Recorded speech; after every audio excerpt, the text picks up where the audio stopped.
ఓ మనిషి, ఓహో మనిషి, మన చేతలు బాగుండుంటే ఈ చేతులు కడిగేదుందా? ఓ మనిషి, ఓహో మనిషి, మన హృదయం బాగుంటుంటే ఈ ముఖమును కప్పేదుందా? నడిసంద్రంలో మునిగాక ఓడలు చేద్దామా? చేతులు కాలిన తరువాత ఆకులు పట్టుకుందామా? స్వార్థము నిలువున నిండి ప్రకృతి పాడు చేశామా? కూర్చుని ఉన్న కొమ్మను నరికి దుఃఖిస్తున్నామా?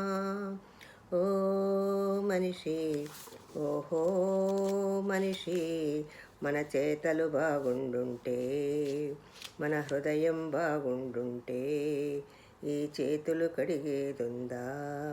నీ